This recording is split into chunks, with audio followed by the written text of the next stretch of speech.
Em nome do Pai, do Filho e do Espírito Santo. Amém. Então nós vamos ver hoje sobre o segundo preceito da Igreja, questão 483.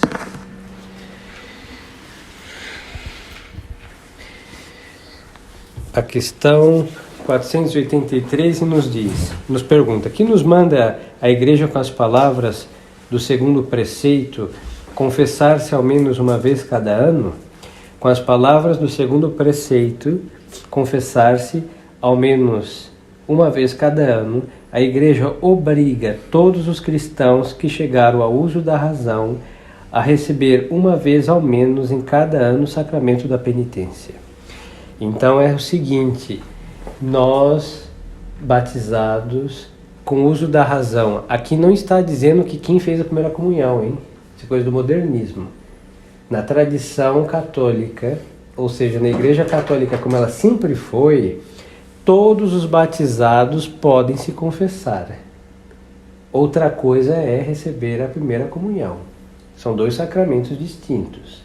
Então, por exemplo, uma criancinha que a gente não sabe se tem uso de razão, isso acontece, né? Aparece umas coisinhas desse tamanho, e você olha ali, está de joelho, a gente atende a confissão. E tem uns que não têm uso de razão, a gente dá uma bênção, eles voltam, mas tem que deixar aí, hein? É tão simpático. E tem outros que têm uso de razão e se confessam direitinho, hein? Aí sai como qualquer outro penitente. Mas só que não podem ainda fazer a primeira comunhão, porque eles estão estudando catecismo. Você vê que a igreja está falando aqui, os que têm uso de razão, batizado com uso de razão, que tem que se confessar uma vez por ano, senão isso daqui é pecado mortal. Não está falando de quem fez a primeira comunhão. É claro o preceito. Porque é o seguinte, nós vamos cada um tem a seu modo, na sua vida espiritual, a quantidade de confissões que faz. Uns fazem uma vez por mês, uma a cada 2 meses, quem tem possibilidade faz mais frequente, tem gente que uma vez por semana. Mas a igreja não está aqui falando que é somente uma vez por ano, não. Ela está dizendo que uma vez por ano, se não fizer, pelo menos uma vez, peca mortalmente. Agora podemos nos confessar muitas mais vezes, mas ela não está obrigando, aí é a necessidade de cada alma. Então, olha só, com as palavras, confessar-se ao menos uma vez cada ano, a igreja obriga, isso daqui é uma ordem, a todos os cristãos que chegaram ao uso da razão a receber uma vez ao menos em cada ano o sacramento da penitência. Então essas crianças que a gente não sabe, manda, aí o padre vai ver se tem uso de razão, atende como qualquer outro réu, e se não tiverem, ela vai sair com uma bênção, mas tem que fazer as crianças confessarem, sim, senhores. Qual é o tempo mais próprio para cumprir o preceito da confissão anual? O tempo mais próprio para cumprir o preceito da confissão anual é a quaresma, segundo o uso introduzido e aprovado em toda a Santa Igreja. Então, aqui, depois vamos ver que tem outro mandamento que manda comungar, né? Uma vez pelo menos por ano. Mas então a Santa Igreja em cada país tem o tempo da desobriga, chamada antigamente, que a pessoa tinha que se confessar e comungar para cumprir esses 2 mandamentos da igreja, da confissão anual e da comunhão pascal. Normalmente 2 de fevereiro até a festa da Santíssima Trindade. Então nós temos aí praticamente quase 4 meses, né? 2 de fevereiro, março, abril, maio, mais 3 meses e uns quebrados, para cumprir uma confissão e uma comunhão. Não está dizendo que tem que ser dia de domingo. Ela mandou confessar no tempo e deixou o tempo determinado, mas não o dia. Então se cumpre com essa obrigação. Aí abarca a quaresma, né? A festa da purificação, o 2 de fevereiro, está aí entre 70ª e 50ª, às vezes já quase dentro da quaresma. Porque diz a igreja que nos confessemos ao menos uma vez cada ano, a igreja diz ao menos para dar a conhecer o seu desejo de que nos aproximemos desse sacramento com mais frequência. Então, assim, quem não ficou um ano sem confessar, pecou mortalmente, sim, senhores. Agora, se não teve sacerdote, isso é outros 500, porque ao não ter sacerdote, eu estou impossibilitado de cumprir uma lei da igreja, então eu não tenho pecado. Por isso, tenho por outras razões, né? Temos que lembrar que a igreja é uma mãe, seus mandamentos estão em vigor e nos obrigam quando nós temos a possibilidade de cumprir. Se vai ficar num lugar que está aí sem sacerdote 2, 3 anos, isso hoje não é difícil, então não vai se acusar de 2, 3 anos sem confissão, porque ele estava impossibilitado, e Deus sabe disso e a Santa Igreja também. Mas a intenção da Santa Igreja é que nos confessemos com frequência. Aqui eu vou me deter um pouco, porque assim, a frequência se requer com mais regularidade do que uma vez a cada ano. Mas temos que ter cuidado com as nossas frequências, porque às vezes a gente fica com obsessão de confissão, hein? Porque assim, nós temos que nos confessar, e aqui não é só esperar ter pecado mortal, pelo amor de Deus. Não tendo pecado mortal, tendo pecados veniais, nós vamos à confissão porque é matéria suficiente para se confessar, hein? Precisa ter um pecado grave. Mas às vezes cria-se esse bom costume de se confessar frequente, mas feito do modo errado.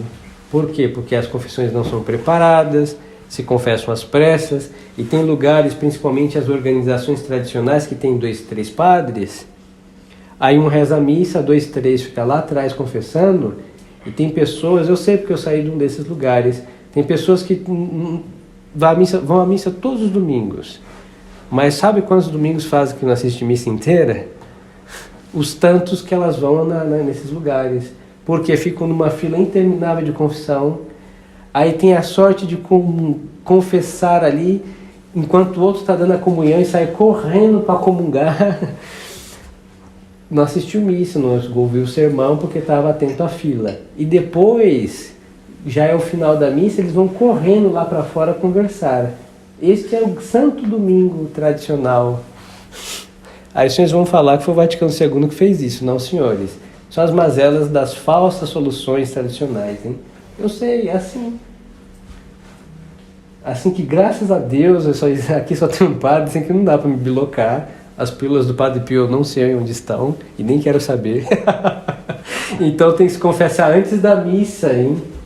E depois, os que não conseguirem se confessam depois.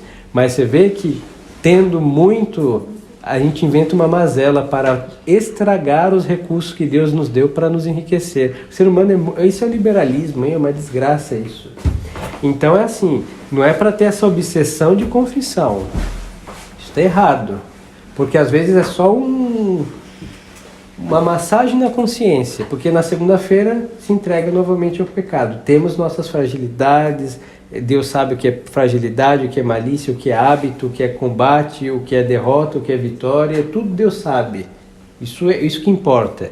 Mas agora é assim, nós temos que preparar nossas confissões, nós temos que nos confessar como a igreja ensinou, vamos ver mais uma vez quando chegar no sacramento da confissão, exame de consciência, propósito em pecar, dor do pecado, acusação e satisfação que é cumprir a penitência, e fazer isso com clareza, brevidade, sem dar volta, sem contar histórias, que tudo isso é desnecessário, só constrange a consciência, e desculpa também, né, com histórias a gente vai diluindo a gravidade das coisas, e umas confissões frequentes, bem feitas, é um grande meio de vencer o pecado. É verdade que o pecado venial tem a água benta, o pão bento, os óleos bento, o sinal da Santa Cruz, vários sacramentais que apagam. Mas quem dá a vitória sobre o pecado é o sacramento da confissão. Por isso é santo e salutar se confessar os pecados veniais, sim, senhores. Não impedem de comungarem os veniais. Os mortais, sim. Agora, podemos, mesmo com água benta, com o confito da missa, os golpes no peito, né? Minha culpa, minha culpa, minha culpa, que isso também perdoa, minha máxima culpa, isso perdoa os pecados também veniais. Mas à margem disso eu posso me confessar, e devo, porque dá graça de vencer o pecado. Uma coisa é apagá-los, e outra coisa é derrotá-los, né? Sair vitorioso, e é o sacramento da confissão. Então é muito importante que cada um tenha segundo as suas necessidades espirituais, determina isso. Normalmente a gente faz uma vez por mês, que é a visita do padre, mas tem gente que prefere deixar a cada 2, 3 meses. Eu penso que para uma vida espiritual fervorosa, uma vez por mês é muito bem. Ou um mês sim, um mês não. Já é demais. Mas uma vez por mês, uma confissão bem feita é de grande importância. Mas então, a intenção da igreja é que nos confessemos mais. Por isso ela deixa, se passar um ano sem confissão, peca. Nos obriga pelo menos. Tem muitos padres aí, hein, que às vezes vão expulsar certos penitentes do confessionário dizendo, quanto tempo você confessa? Uma semana. Mas de novo aqui, ademais, se ele não quer ouvir confissões frequentes, ele não se sente ali, né? É a primeira coisa. E segundo, nada impede de ouvir uma vez por semana as confissões. Um leigo pode confessar uma vez por semana. Não é um abuso, não, senhores. E se houver abuso, é só... O abuso não tira o uso. É só tirar o abuso e usar... E se valer melhor bem do sacramento semanalmente. Mais uma vez por mês, me parece que está bem. Aí depois cada um segundo suas necessidades pessoais. Porque diz a igreja que nos confessemos ao menos uma vez cada ano. 488, né? A igreja diz ao menos para dar a conhecer o seu desejo e que nos aproximemos desse sacramento com mais frequência. É o que acabamos de ver. 486. É, pois, útil confessar-nos com frequência? Sim. É muito útil confessar-nos com frequência, sobretudo porque é difícil que se confesse bem e se conserve isento de pecado mortal quem se confessa raras vezes. Isso é verdade. Porque é assim, é a triste história da ruína do pecador, hein? Todos nós, debaixo do sol, filhos de Adão e Eva. O apego ao pecado venial. Como, graças a entender mal o catecismo, a gente fala assim, o pecado venial não vai para o inferno. E é verdade. O pecado mortal nos leva para o inferno. Então o que acontece? No melhor dos casos, a gente combate os mortais e a gente cria um monte de monstros veniais. Não vai para o inferno mesmo. Aí o que vai acontecer? Santo Afonso, nosso amigo, hein, vai explicar o quê? Que os pecados veniais cultivados preparam um caminho para os pecados mortais. Nós não nos lembramos desse detalhe. Por isso a ruína do pecador. Não estou em pecado mortal, espero não estar, bendito seja Deus. Mas tem um monte de veniais cultivados, deliberadamente cometidos, e os chamados de estimação, ou seja, são tratados não como um poodle, hein? São tratados com afeto, amamos os nossos pecadinhos. Então, eles são veniais, pode ser 3 milhões de pecados veniais, serão 3 milhões de pecados veniais. Eles não viram mortais pela quantidade, mas eles vão minando a nossa alma. É igual ter 3 milhões de infiltração num teto. Quem disse que não vai cair? Que o diga aqui, o senhor. Vai cair sim, senhor, questão de tempo. Então, uma alma com um monte de pecadinhos veniais, ela só uma questão de tempo, ela está caminhando em 300 milhões de cascas de banana ao solo. Para ela cair é questão de tempo, ela escorregar e se quebrar e cair no abismo do inferno, pecado mortal. Então o que acontece? Quem se confessa pouco não vai ter só os seus veniais cultivados, porque quem se confessa muito normalmente tem os seus veniais cultivados, hein? Já é outro drama. Mas vamos agravar isso, porque tendo muitos veniais cultivados e se confessando pouco, vai ter veniais, mortais queridos e mantidos na alma. Por isso a confissão frequente, feita como Deus manda, vai fazendo com que a nossa vontade, que está inclinada para o mal, se extraia do nosso coração esse afeto ao pecado. E vai começar pelo rodo mortal até abominar o pecado venial. E aí começa a grande meta católica, que é a perfeição cristã. Mas então, por isso a Santa Igreja quer que tenhamos confissões frequentes bem feitas e mostra a utilidade. Por quê? Porque ela vai fazer com que a vontade do homem se converta a Deus. Não? É o que está escrito em 1 São João. Se confessamos os nossos pecados, Deus é fiel e justo para nos perdoar e purificar de toda maldade. Então é no sacramento da confissão que Deus nos purifica. O que é purificar? É deixar limpo. Então a vontade do homem perversa, imunda, fica o quê? Livre da perversidade e purificada, amando a Deus. É o poder do sacramento da confissão, hein? Uma graça própria desse sacramento. 487. Satisfaz este segundo preceito com uma confissão sacrílega? Quem fizer uma confissão sacrílega não satisfará o segundo preceito da Santa Igreja, porque a intenção da Igreja é que se receba esse sacramento para a nossa santificação. Ou seja, um exemplo. Vamos supor uma pessoa que se confesse uma vez por ano, porque ela quer cumprir a risca mal entendido o catecismo e fala, a igreja manda uma vez por ano, eu só vou uma vez por ano. Isso é um absurdo. Tem quem faça isso. Mas, dada a quantidade de pecados que se pode juntar no ano, porque vamos lá, a Sagrada Escritura diz que o justo peca 7 vezes por dia. O justo. Então vamos pegar 365 dias do ano vezes 7. Então nós temos uma confissão que vai durar 8 horas. Dada esta quantidade, porque é um justo, supostamente, que vai vir se confessar uma vez por ano, ele vai resolver fazer um resumo da sua confissão. E vai falar, eu vou contar uns e outros não. E não contando graves, o que ele vai fazer? Uma confissão sacrílega, porque ele está omitindo pecados, mas fala, uma igreja manda me confessar, me confessei. Então, esta é a pergunta. Esta confissão de pecados omitidos, escondidos, cumpre o preceito da igreja? De modo algum. Por quê? Porque a intenção da igreja é que nos tirar do pecado e nos dar a graça. E uma confissão com pecados escondidos ou parcelados em 3, 4 vezes, hein? Isso não existe em confissão, hein? Tem que ser tudo de uma vez, do que nos lembramos. O que vai fazer? Vai fazer com que a nossa alma esteja em graça. E se for uma confissão mal feita, é um pecado a mais e não cumpre o preceito da Santa Igreja. Então nós vemos aqui a importância desse sacramento. É tão importante que, como nós havíamos visto em outra aula, por que foram dados os preceitos da Igreja? Eles foram dados para favorecer, facilitar o cumprimento da lei de Deus. E como a Santa Igreja é uma mãe, sabe que nós somos filhos rebeldes a Deus nosso Senhor, e a rebeldia a Deus se chama o quê? Pecado. Por isso ela vem com o sacramento que o próprio Deus instituiu, lá quando ele soprou sobre os seus discípulos, disse, recebei o Espírito Santo, de quem perdoardes os pecados, eles serão perdoados, de quem não perdoardes, eles serão retidos. Então, ao ter este poder de perdoar os pecados, nós temos que confessar nossos pecados, porque Deus não dá um poder inútil para os apóstolos.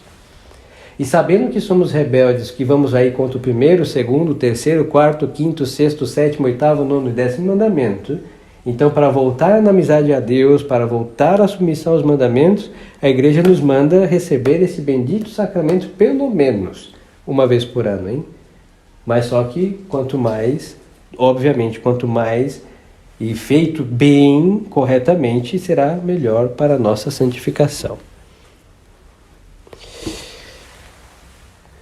Então vamos ver agora o terceiro preceito da igreja, que nos manda, é questão 488, que nos manda a igreja com as palavras do terceiro preceito comungar ao menos pela Páscoa da Ressurreição. Com as palavras do terceiro preceito comungar ao menos pela Páscoa da Ressurreição, a igreja obriga todos os cristãos que chegaram à idade do discernimento a receber todos os anos a Santíssima Eucaristia durante o tempo pascal, e é bom que seja na própria paróquia. Vamos lá. Vamos com calma. Vocês não vão na paróquia comungar na Páscoa da Ressurreição.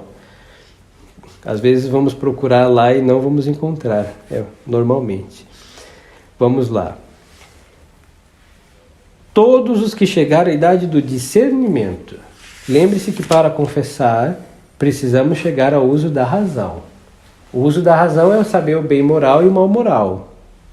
Ou seja, o que é bem feito com peso moral, que agrada a Deus, e o mal moral, ou seja, ofende a Deus, pecado. Agora, do discernimento é quase a mesma coisa, mas só que a criança tem que saber que aquele pão no ofertório, ou antes do ofertório, é um pão, e aquele vinho é um vinho, mas depois da consagração deixou de ser pão e é o corpo, sangue, alma e divindade de Nosso Senhor, e o vinho deixou de ser vinho, é sangue, corpo, alma e divindade de Nosso Senhor. E ela tem que acreditar, crer, com um modo infantil. Não precisa se um tratado de teologia mas a fé basta. Então ela tem que assentir e estar convicta como uma criança. Isso é notório. E saber tratar com essa diferença e adorar a Nosso Senhor no Santíssimo Sacramento. Pois então, a partir desse momento, junto com a instrução do catecismo, ela está obrigada a comungar uma vez por ano. E qual o tempo? No período da Páscoa, que vai do 2 de... Vamos ver aqui, do 2 de fevereiro, o nosso catecismo está 16 de julho, mas as últimas mudanças, até Sua Santidade, que descansa em paz, Pio XII, estava a festa da Santíssima Trindade, se não me falhar a memória. Isso oscilava, hein? Mas vamos lá. Então, estamos obrigados, todos os cristãos que chegaram ao uso da idade do discernimento, a receber todos os anos a Santíssima Eucaristia durante o tempo da Páscoa. E aí aqui vai dizer que é bom que seja na própria paróquia. Vamos à estrutura que Deus estabeleceu pela Santa Igreja, que hoje está ocupada pelo modernismo. Então, antigamente, o que? Se confessava na paróquia, se batizava na paróquia, se casava na paróquia, se cumpria a missa, o preceito da missa dominical na missa paroquial, que normalmente era rezada pelo pároco. Mas dada a ocupação modernista, nós não vamos encontrar nem a missa paroquial, vai ter uma celebração da palavra. E não cumpre o preceito, hein? A igreja manda ouvir missa, não ouvir a vizinha pregando. Estupidez ainda, que é pior. Não cumpre. E a missa nova, nem falemos, porque entre nós isso já é entendido. E a paróquia nossa é nossa paróquia, sim senhores, mas está invadida. E quem vai à casa de Deus invadida e ocupada pelo inimigo falando e enganando as ovelhas? Então, mas se um dia o bom Deus, assim esperamos, com santa convicção, restabelecer a ordem, aí cada um de nós voltaremos às nossas paróquias, porque haverá um sacerdote católico, a missa católica, os sacramentos não envenenados de modernismos e mazelas, e aí cada um estará no lugar do seu habitat natural. Enquanto isso, seguimos nas nossas catacumbas urbanas. Qual o tempo útil no Brasil para satisfazer o preceito da comunhão pascal? O tempo útil para satisfazer no Brasil o preceito da comunhão pascal vai do 2 de fevereiro, ou seja, a festa da purificação de Nossa Senhora, da apresentação do Menino Jesus no templo, ao dia 16 de julho, comemoração de Nossa Senhora do Carmo. Então, foi abreviada a festa da Santíssima Trindade, o tempo oscilava. Em todo caso, é muito tempo para cumprir o preceito pascal, hein? Da confissão e da comunhão, assim que não cumpre somente quem realmente não puder, que é uma coisa muito difícil, e quem realmente se descuidar desse tempo. Somos obrigados a comungar em alguma outra ocasião fora do tempo pascal? Sim, nós somos obrigados a comungar também em perigo de morte. Isso é muito interessante, porque assim, a Santíssima Eucaristia, corpo, sangue, alma e divindade de Nosso Senhor, foi dada para um homem viador, ou seja, o homem que está indo da terra para a eternidade. Quando nós estamos no leito de morte, quando nós morremos direito, né? Hoje a gente vai morrer cheio de aparelhos, depois de meses lá inconsciente, mas antigamente se morria direito, ou seja, uma morte que estava todo mundo ao pé da cama, o vô já com seus 91 quebrados, ainda consciente, chamava o padre, fazia aquela sua última confissão ali no suor de morte, e aí recebia a sua extrema-unção, todo mundo chorando ali do lado da cama. Depois da extrema-unção recebia a sua última comunhão, que se chama viático, porque é a comunhão para a eternidade, né? E aí acendia a vela da Candelária ali na cabeceira da cama, colocava na mão dele até ele dar o último suspiro e se enterrava depois de 24 horas o vô, que morreu como um católico. Assim que se morria, hein? Belo, né? Até a morte era bela. Hoje vai ter um monte de açougueiro perpetuando nossa vida para tirar mais dinheiro na UTI, com aparelhos. Não vão deixar o padre entrar. A gente não vai ter como se confessar porque por aparelho não dá para falar com ninguém. Vão estar lá um coma induzido. Aí só Deus e a Santíssima Virgem para ter piedade das nossas almas. Até a morte ficou feia no mundo atual. Mas então, tendo uma questão de vai fazer uma cirurgia delicada, às vezes não necessariamente vai morrer, mas é bom se confessar e receber a Santa Comunhão. Vai que? Não? Vai que morre. Pois é. Então é bom. Toda cirurgia é um perigo, hein? Até um parto, hein? Tá lá, então se confesse antes, comungue. Mal não faz. Só tem bem a fazer, e dos melhores. Então, há uma obrigação. É por quê? Porque sabendo que nós vamos morrer, quem sabendo que vai se deparar com Deus não se faz seu amigo nesta vida.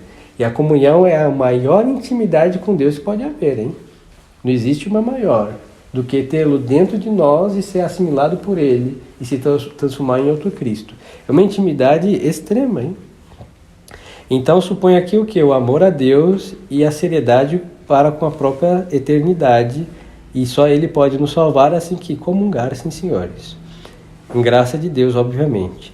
Por que se diz que devemos comungar ao menos pela Páscoa? Porque a Igreja deseja vivamente que não somente na Páscoa, mas com muita frequência nos aproximemos da Sagrada Comunhão, que é o alimento divino das nossas almas. Nosso Senhor disse, quem come minha carne e bebe meu sangue permanece em mim e eu nele. É uma permanência de Deus na alma. Obviamente, comunhão está de graça. Então a Santa Igreja quer que comunguemos com frequência. O permitido é uma vez por dia. Nem a mais, a menos pode, né? Não comungar todos os dias. Mas estamos obrigados a comungar em todas as missas? Não, senhores. Às vezes não é nem questão de pecado. Tem pessoas que têm missas mais frequentes e preferem se abster de comungar todas as missas que assistem. Nenhum pecado, é uma desfeita nacional. Nós estamos obrigados a adorar Cristo. Isso sempre. Agora, receber a Sagrada Comunhão, eu posso postergar para recebê-lo com mais fervor numa próxima comunhão. Tem que ter cuidado, hein? Porque às vezes fica nesse baixo preceito de recebê-lo melhor, aí vira um jansenista. Vai esperar se transformar num anjo para poder comungá-lo. Isso é um absurdo. Nós só vamos se transformar em almas cada vez mais fervorosas comungando, porque a comunhão acende o fogo das nossas almas do amor a Deus. Mas comungar por comungar, porque todo mundo está comungando, eu vou comungar para não pensar que eu estou em pecado, para pensar o que os outros pensam sempre é coisa ruim. Nunca vamos comungar pelo que os outros pensam, hein? Isso é uma estupidez. Agora, o ideal é ter uma piedade, confessado, preparou a comunhão, comungue. Faça a sua ação de graças e peça a graça de fazê-lo melhor na próxima. Para isso eu recomendo sempre a leitura do 4º livro da Imitação de Cristo, hein? Toda vez que a gente lê aquelas páginas, dá vontade de comungar mesmo. Esse autor é magnífico, não? Sua devoção a Nosso Senhor não é incrível. Santa Teresinha, em suas desolações, tinha um grande consolo nos evangelhos na imitação de Cristo. Então, tá com alguma tibieza referente à comunhão, por ser muito frequente, antes de comungar, pode ser durante a missa, leia e reflita um pouco essas páginas. Ou um livro que trate as obras de Beato Julião Aymar, que abunda, hein? Escreveu muito sobre o Santíssimo Sacramento, e isso ajuda a enfervorizar a alma, mas não se afastar de Nosso Senhor, baixo muito digno ninguém é. Isso é tão claro que antes de comungar dizemos 3 vezes, Senhor, eu não sou digno de que entres em minha morada. E aí nós dizemos isso e logo depois o que o corpo senta e comungamos. Mas é verdade, digno ninguém é e ninguém vai ser digno. Única digna é Nossa Senhora, hein? O resto, nem os anjos são dignos. E nós muito menos. Mas se Ele se deu, é para ser consumido, comungado, e comunguemos então. 492. Satisfaz esse preceito com uma comunhão sacrílega? Quem fizer uma comunhão sacrílega não satisfaz o 3º preceito da igreja, porque a intenção da igreja é que se receba esse sacramento com o fim para o qual foi instituído, isto é, para a nossa santificação. Então nós vimos que nem a confissão sacrílega se cumpre com o segundo mandamento da Santa Igreja, que é confessar-se ao menos uma vez cada ano, e nem a comunhão sacrílega satisfaz o terceiro, que é comungar ao menos pela Páscoa da Ressurreição. Então nenhum sacrilégio cumpre o preceito da Santa Igreja. E depois um pecado tremendo, hein? Comungar em pecado mortal, disse São Paulo lá, hein? Quem beber do cálice do Senhor indignamente se faz réu, ou seja, se faz e bebe a própria condenação. E São Francisco de Sales, se não me falhar a memória, vai dizer assim que, aí refere o sacerdote que celebra sacrilicamente, que nós não podemos ver no fundo do cálice assinada a nossa condenação com o sangue de Nosso Senhor. E é isso que acontece, quem celebra sacrilegamente. Mas também assina com o sangue de Nosso Senhor a própria condenação, quando aquele sangue foi dado para assinar a nossa redenção. Isso é um absurdo. Eu pego a redenção de Cristo e a converto pela perversidade do mau uso do sangue de Nosso Senhor em ocasião de condenação. É um pecado grave, hein? E por esses pecados e semelhantes, tanto no clero como nas almas fiéis, é a razão pela qual a missa Deus restringiu, para evitar tantos abusos, tantas profanações. E eu vou falar um pouco mais, não vamos chegar ao sacrilégio, mas as irreverências, hein? Por isso a nossa ação de graça, por isso a nossa genuflexão, quando nós temos o sacrário, são atos de adoração a Deus que devem ser feitos, porque assim não é a nossa alma. Nós somos católicos, graças a Deus, por isso o culto a Deus é interno e externo. E depois a nossa alma, quando não tem o culto externo, interiormente tampouco chega. Então vamos desprezando. E a bendita e a venerável e muito amada ação de graças é outro requisito para saborear, e é o que diz o Salmo, provar e ver quão suave é o Senhor. Porque se amamos a Deus como um gado, acabamos de o receber, a gente vai abraçá-lo e vamos dizer a Ele tudo que nós temos a dizer. É o momento dos momentos. Então aproveitar esse momento e fazer comunhões fervorosas, cada vez mais, para que Cristo, quanto mais amado, vai ficar mais perto dos seus amantes.